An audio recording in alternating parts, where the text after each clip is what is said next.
Magandang umaga po, mga ka-Gia. Ito po si Pastora Eunice and I'm excited na ibahagi po sa inyo ang salita ng Diyos ngayong umagang ito. So ngayong umaga pong ito, pag-uusapan po natin ang isa sa pinakamahalagang lesson na pwede po nating matutunan mula sa Panginoon. And the title of our message this morning is Choosing What Matters Most. Alam niyo po sa ating generation ngayon, ang ating pong henerasyon ang tinatawag nating most distracted generation of all time. Alam niyo po kung bakit? Dahil marami po tayong ginagawa all at once, yet we still end up the most burned out, stressed, and pressured generation. At ngayon po, ito yung ginagawa ng kaaway, ni Satan. He is making us distracted. Distracted with what? Distracted with too much work, too much busyness, and he is keeping us away from the most important thing in this life. Alam niyo po, last Wednesday, kami po ay nagkaroon ng pastor's meeting together with Tatay June. Sabi niya, I hope makaabot pa tayo ng 2030 dahil I can sense in my spirit that malapit nang dumating ang Panginoon. That statement or realization, alam niyo po, it impacted me kasi na-remind po ako na, then Lord, I only have 5 years to live and to do what really matters in this life. It's either I waste the next 5 years o spend ko ito ng tama sa iyo. It is very important that we realize na kung ano po yung ginagawa natin araw-araw, nais po na itanong ng Diyos, ito ba ang mahalaga? Ito ba ang tunay na mahalaga para sa iyo?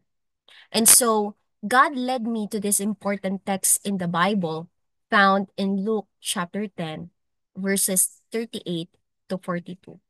Ito po ang kwento kung saan bumisita si Jesus sa bahay ni Martha at ni Mary. And it says here, as Jesus and his disciples were on their way, he came to a village where a woman named Martha opened her home to him. She had a sister called Mary, who sat at the Lord's feet, listening to what he said. But Martha was distracted by all the preparations that had to be made. She came to him and asked, Lord, don't you care? My sister has left me to do the work by myself. Tell her to help me. And then the Lord Jesus spoke, Martha, Martha. The Lord answered, you are worried and upset about many things, but few things are needed, or indeed only one. And Mary has chosen what is better, and it will not be taken away from her. Let us pray. Panginoon, marami pong salamat sa iyong mga salita. Right now, we invite your presence to speak unto our hearts, O Lord God. Allow us, O Lord, to know what is the very important thing in our life. And Panginoon, tulungan mo kami to prioritize that, to make it our utmost priority, Lord, not the distractions of the world in the mighty name of Jesus, but to focus, to fix our eyes on you, O God, upang Panginoon, mas ma-encounter ka pa namin, maranasan ka namin sa aming buhay. Father, bless everything that we are going to hear, O Lord, all the revelations in the mighty name of Jesus we pray. Amen and amen. Alam niyo po, itong kwento na ito ay, ang context po nito ay 6 months na lang matatapos na po ang ministry ni Jesus Christ. At dahil 6 months na lang siyang mananatili dito sa mundo, he is taking time to teach the disciples what they need to know before he is gone. So hindi na to patungkol sa mga miracles.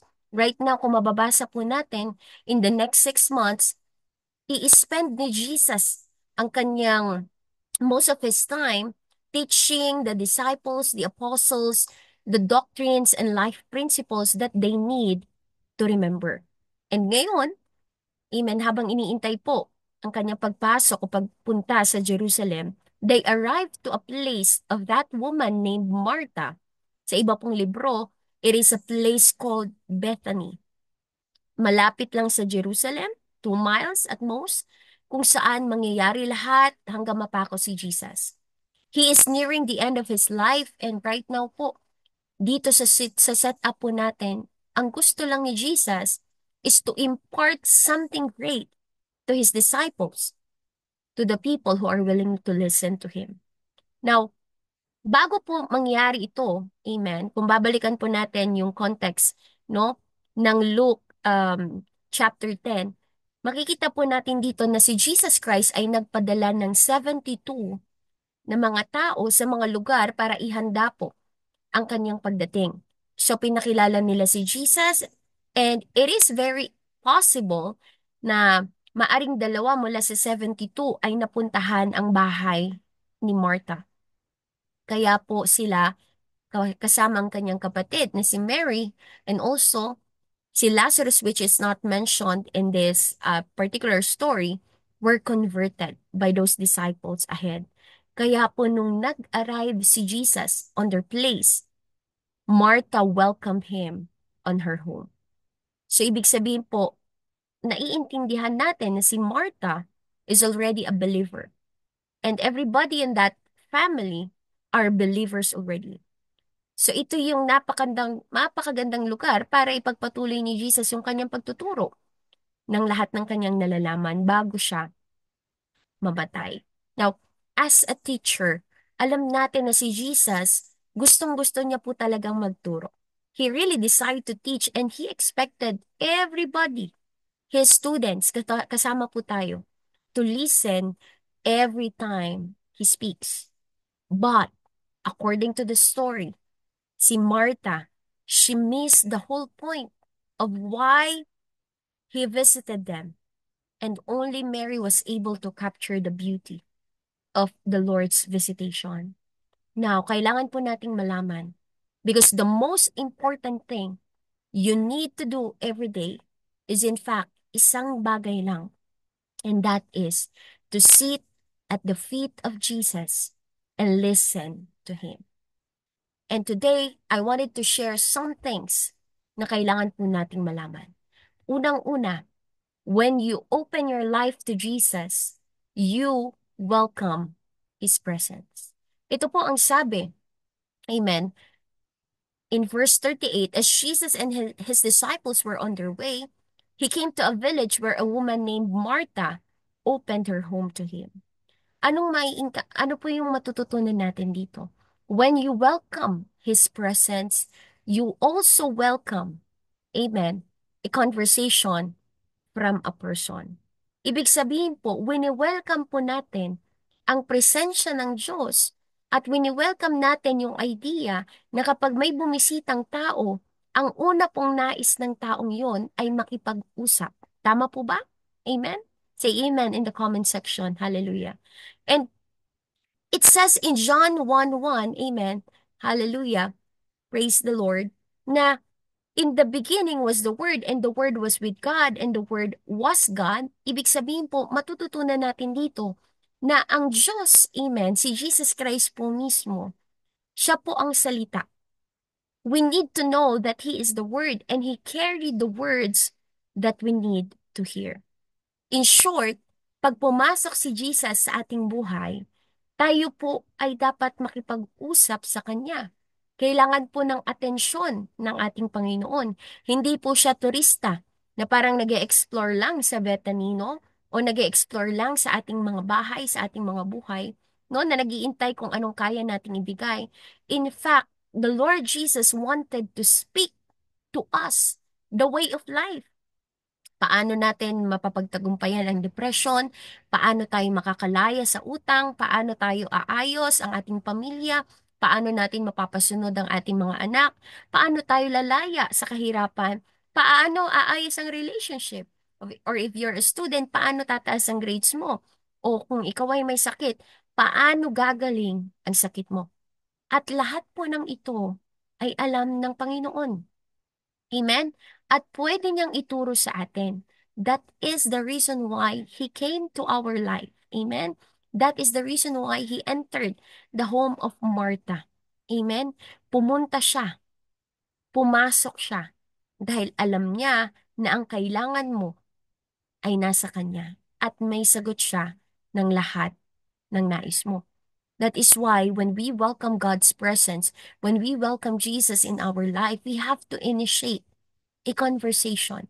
We have to spend time, no, na makinig po sa Kanya. Praise God. Ano pa pong marirealize natin dito? When you welcome His presence, you also welcome His power. Naniniwala po ba kayo? Because, sabi ko nga kanina, although hindi na gumagawa si Jesus ng miracle sa parte ng story na ito, but the presence itself, His very presence, is already a miracle. Amen? Ganun po sa buhay natin. When He steps to our house, merong kapayapaan, merong joy. Amen? Merong pag-ibig. Favor comes in, healing comes in, and breakthrough comes in. Amen po ba? Amen? Alam niyo po, nangyari din ito sa time ni Joshua, in Joshua chapter 3. Nung sila po'y tatawid na sa Jordan River, amen, at sila'y papunta sa Promised Land, ang isang commandment po ng Panginoon sa kanila is this: they just need to carry the Ark of the Covenant. Amen. So the Ark of, praise God. So ituloy po natin, ano?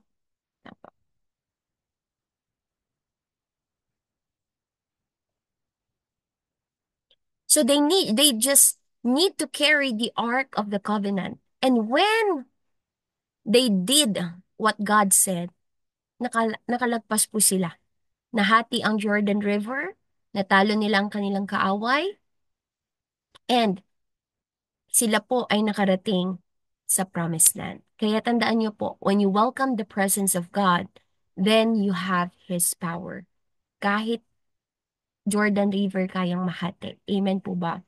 Kaya Martha made the right decision to open her home to Jesus, because where the presence of God is, there is power. But the problem is, although winelcome ni Martha si Jesus, he welcomed him, yet he ignored his presence. Ganon din po tayo minsan. Binubuksan natin ang ating mga buhay sa Panginoon, pero tinatakpan naman natin ang ating mga tenga sa kung ano yung gusto niyang sabihin. Amen? And then we completely miss His words. We completely miss His power. We completely miss the reason why He entered our life in the first place. Kaya hanggang ngayon, maaaring nandun pa rin tayo sa sitwasyon na hindi tayo makaalis. Hanggang ngayon, hindi pa rin natin alam ang solusyon sa ating mga problema. But you know what? Kung ating pinapasok po ang Diyos sa ating buhay, ang Diyos na mayroong dala ng solusyon, may dala ng mga kasagutan sa ating mga tanong, amen, kailangan natin siyang bigyan ng pagkakataong magsalita. Amen? Tama po ba yon? Hallelujah. Kung tayo ay nagpapasok, amen, ng tao sa ating bahay, ang gusto ng taong yun ay maka-fellowship ka. And that's the same thing na gusto po ng ating Panginoon. Siya'y pumasok sa ating buhay. Kaya ang gusto niya, makipag-usap sa atin. Is He talking to you right now? Are you communicating with Him right now?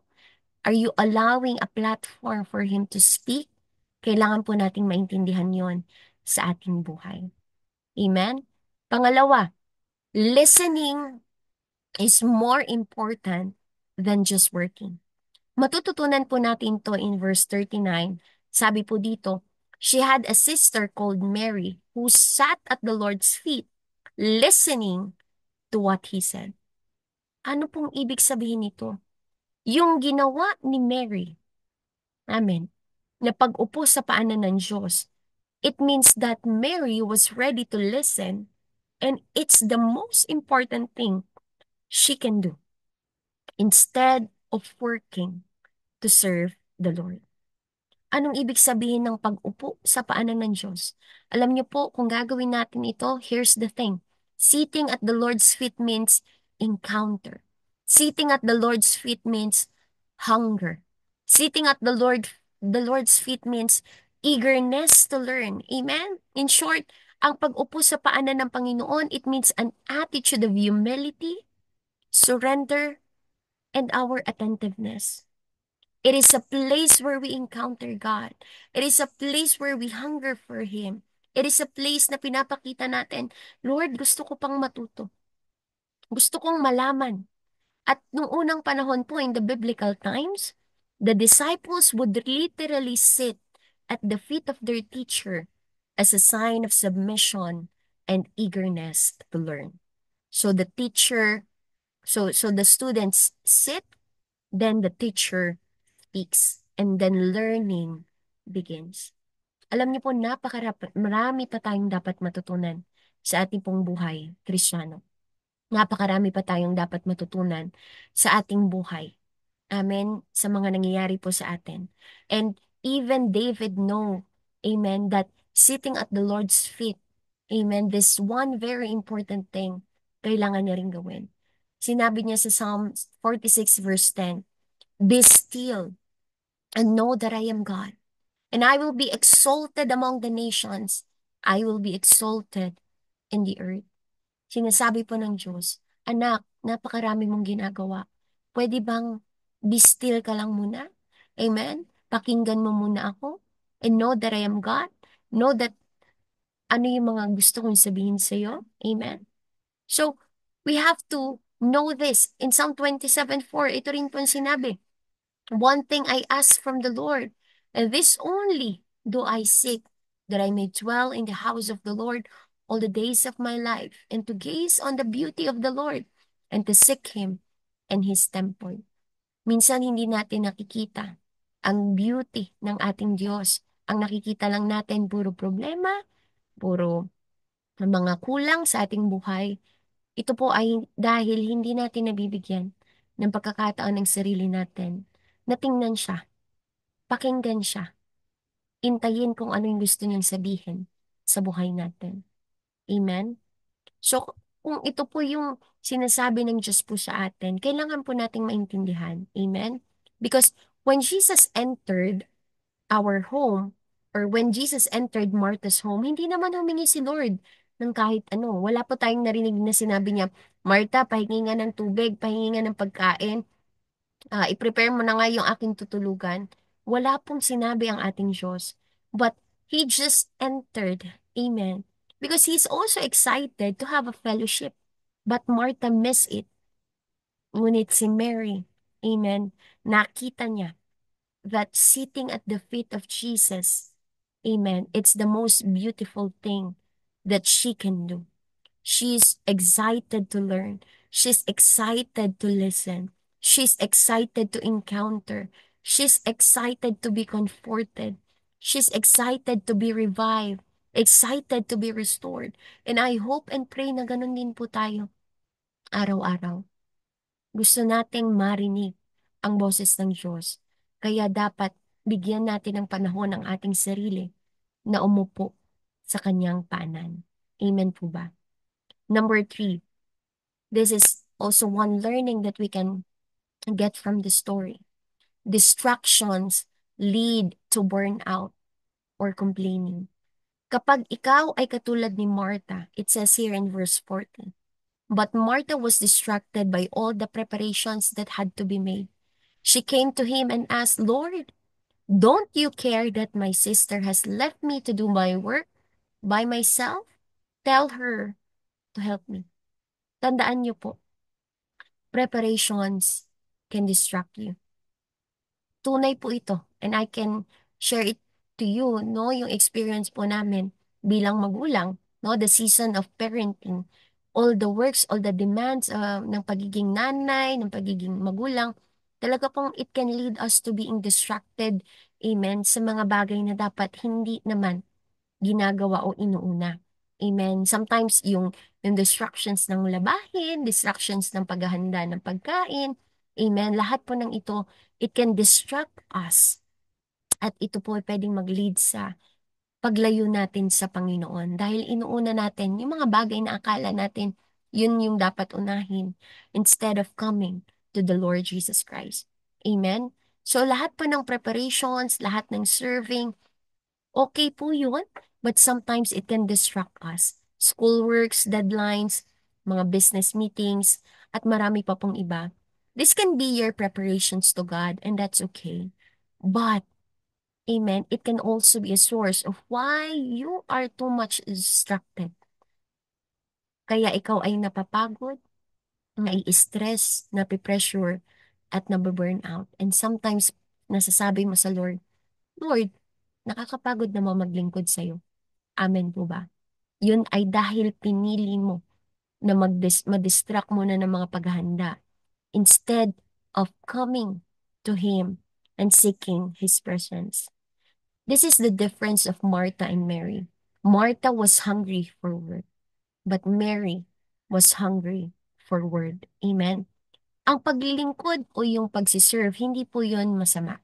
It's not bad. But is this the priority? Hindi masamang magtrabaho. But the problem is it really the priority? Pag sinabi nating priority, it comes from the word prior. Ang ibig sabihin before, ahead of, no? Preceding. In short, bago ang lahat, ito ang uunahin ko. Kaya siya priority. So when you talk about priority, you're talking about, okay, what comes before anything else in my life? Hindi ko po sinasabing priorities. Ang sinasabi ng Panginoon dito, priority. One thing. There's only one priority. That is why Paul said in Philippians chapter 3:13, this one thing I do. Mahal ni Martha si Jesus. Alam po natin yon. Naniniwala siya sa Jesus. Close friend sila ni Jesus. But she didn't get it. She missed the whole point of that relationship. She missed the friendship. She missed the time of spending with the Lord.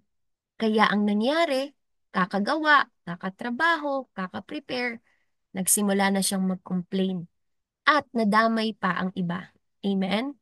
Kasi minsan dahil sa kapaguran, we tend to self-pity. Dahil nga wala ka ng pahinga, overwork ka na. And that's the reason why Jesus is teaching us this thing. How can you choose what matters most in life? Is it really pleasing God when you really do a lot of things? Or is it really prioritizing Him? Amen? Wala pong masama sa hospitality. In fact, the Bible says it's good and it was encouraged. Sabi sa Romans 12:13, share with the Lord's people who are in need. Practice hospitality. First Peter 4:9 to 10, offer hospitality to one another without grumbling. Sinabi ng Panginoon na okay yan, okay mag-serve, okay mag-entertain ng tao. It was not bad, but mali ang order of priority. Because once we have a twisted priority, it also affects our attitude. Amen? Naniniwala po ba kayo doon? It also affects our character. Nakita natin sa life ni Martha, she started losing the joy of her service. She becomes frustrated and worse. Pinagalitan niya si Jesus. Akalain niyo po, siguro sa Bible siya lang talaga yung naglakas loob na pinagalitan niya ang kanyang Panginoon. How can you do that to your Lord? Is not the Lord all-knowing? Alam niyang ginagawa mo. Alam niyang nasa puso mo. Alam niyang motibo mo. Tingin mo ba hindi niya nararamdaman yung pinagdadaanan mo? Pero nga, dahil hindi siya ang inuna mo, instead of getting the joy from what you do, you lose it. Amen? Kaya minsan po, okay tayong mag-serve sa Lord, okay ang mag-ministry, okay gumawa ng magagandang bagay. Pero kung inuuna natin ang mga bagay na yon, instead of sitting at the feet of the Lord Jesus, enjoying His presence, taking time to listen, appreciating His beauty, then we miss the whole point of why we are doing what we are doing. Kaya magandang itanong sa ating sarili, ano nga ba yung nag-o-occupy sa atin first thing in the morning? Ano yung humahadlang naman sa atin para hindi natin magawa yun? Check your priority. And here's the thing, it's a wonderful reminder. Amen? You should not prioritize your schedule, but you must schedule your priority. Ulitin ko po, you should not prioritize your schedule, but you must schedule your priority. Ano ibig sabihin po? Sa lesson na ating pinag-aaralan ngayon, sometimes okay yung mga schedule, sometimes hindi. Hindi ibig sabihin naka-schedule, yun yung tama. Sometimes sa atin, sa mga tao, hindi lahat ng schedule tama. Pero pag prioritize mo yung schedule mo, mamamali ka. Amen? Sa buhay mo. Kaya it can lead you to burnout and stress and a lot of problems. But remember this, ikaw mismo, you have a control over your schedule. So you must schedule your priority. Sino ba talaga ang dapat mauna? At ano ba talaga ang dapat mauna? Siya dapat, amen, ang ilagay mo sa una. And last but not the least, choose what is better. And it will not be taken away from you. Amen po ba? It says in the last verse, but few things are needed, or indeed only one. Mary has chosen what is better, and it will not be taken away from her. Kapatid, are you worried about a lot of things? About so many things in your life today? One thing is only needed. Listen to Him. Sit at His feet. Enjoy His presence. Maaaring gawa ka ng gawa, pero hindi ka naman nakikinig. Let Him talk. Let Him speak. Alam niyo, wala nang hihigit pa na makita ng Diyos ang kanyang anak na nakikinig sa kanya.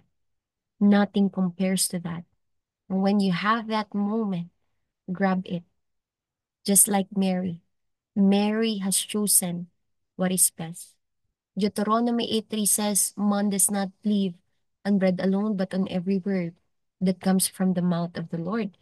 It was highlighted also by Jesus himself in Matthew 4:4 na ang tao ay hindi lamang nabubuhay sa pagkain, kundi sa salita ng Diyos. Kaya nga po, makikita natin dito, even Mary was just an ordinary believer. She was not a pastor. She was not in the official ministry with Jesus. But Mary saw the beauty of the Lord with that wonderful encounter. Narinig niyang magsalita ang Diyos. Narinig niyang magturo ang Diyos ng mga bagay na pwedeng bumago ng buhay niya. Amen? Tayo po, we want to be faithful on our job. We want to be faithful to our homes and to our families. Gusto nating ma-enjoy kung ano yung binigay ng Diyos po sa atin. Pero hindi po dapat yun ang mag-replace sa pag-upo natin sa paanan ng Diyos at pakinggan siyang magsalita. It is why Paul said, take the sword of the Spirit, which is the word of God, that you may be able to resist in the evil day and having done everything to stand. Kaya din sabi niya, it's why he said, let the word of Christ dwell in you richly in all wisdom. It's why he said to Timothy, be constantly nourished on the words of the faith and sound doctrine. At sabi naman ni Peter, amen, like newborn babes, we are to long for pure milk of the word, that by it we may grow. That is why John said, you are strong because the word of God abides in you, and you have overcome the wicked one. Napaka-powerful po ng salita ng Diyos. Napaka-powerful po na marinig ang Diyos na magsalita sa atin kung bibigyan lang natin siya ng pagkakataon. The problem now is there's a lot of Martha, too busy people, and only few Marys, only few who are listening to God. So this day po, let me encourage you. Do not let the world distract you. The most important thing you need to do every day is to sit at the feet of Jesus and listen to Him. So this day, moving forward, I hope and pray you take time to sit. Because when you sit, you hear Him speak. And yung mga sinasabi niya at sasabihin niya, I declare it will be the solutions to your problem. It will be the directions that you need. It will be the confirmations that you are waiting. This will be revelations from God. This will give you healing in your heart. And this will comfort you to your weary soul. As Luke 11:28 says, Blessed rather are those who hear the word of God and obey it. Hallelujah. Praise God. Praise God. So ngayon po, umagang ito, ngayong araw na ito, hayaan niyo po akong manalangin para sa inyo. Hallelujah. Lord, salamat sa iyong salita. Salamat sa pagpapaalala that if there's only one thing that we need to do, if we can choose what matters most in this life, that is choosing to sit at your feet, to listen to you, to hear you speak in the mighty name of Jesus. Dahil alam namin, Lord, kapag kami ay tumigil muna sa aming mga pinagkakaabalahan at binigyan namin ng pagkakataon na magsalita ka, Lord, makikita namin, magbabago ang buhay namin. Dahil nasa iyo ang salita at ang salita ay nagbibigay buhay. Ang salita mo ay nagbibigay solusyon sa aming mga problema. Ang salita mo, Lord, ang maayos ng aming mga puso. Lord, mga takot, ito yung nag-aalis, Panginoon. Ito rin, Lord, na nagbibigay sa amin, Lord, ng mga direksyon na kailangan namin sa pangalan ni Jesus. Kaya, Lord, hayaan mo. If there are distractions in our life, Lord, we ask, oh Lord, take it away, Panginoon. Help us to fix our eyes on you and to focus on you. Remind us, Lord, daily, oh God, na ikaw ang unahin ng aming mga puso. Lord, I declare ngayon, Panginoon, sa lahat po na nakarinig ng mensahe mo. Father, touch them right now. May you become the first in everything in their lives. Kahit gaano ka busy sa pangalan ni Jesus. I declare, Lord, that everyone who will, oh God, do what they have heard today, be blessed by you. Be blessed by your presence. Because where your presence is, your power goes, oh God. Your power flows as well. Let there be victory in their families. Let there be healing, Lord, in their sicknesses, Father God. Let there be blessings sa kanila pong mga ginagawa, sa mga trabaho, sa kanilang mga pamilya. Sa pangalan ni Jesus, pagpalain mo rin, Lord, ang kanilang mga ministries, lahat ng kanilang ginagawa, ginagalawan, Panginoon. Father, as you, Lord, call us to become like Mary, let there be a generation, oh God, that will rise up, Lord, na ikaw ang uunahin. So that, Lord, hindi kami mamamali sa mga desisyon namin sa aming buhay. Hindi kami mamamali sa mga bagay, Lord, na aming gagawin sa pangalan ni Jesus. Lord, I pray that you bless every listener right now, every hearers of your word, in the name of Jesus. Let your word, Lord, become a double-edged sword, Lord, that will remind them, sit, sit, sit at the feet of Jesus. Take time to sit, oh God, because you are waiting for us in that wonderful place, the secret place. Kaya Lord, salamat po. I pray God, i-align mo ang aming mga schedule. I-align mo lahat ng aming ginagawa. Na wala, Lord, ibang mauuna sa aming buhay, kundi ikaw lamang, Panginoon. Kaya Lord, maraming maraming pong salamat sa araw na ito. Sa iyo lamang namin tinataas ang lahat. Purihin ka, sambahin ka, at takilain ka. Sa pangalan ni Jesus, Amen and Amen. Praise the Lord. God bless you everyone. Hallelujah.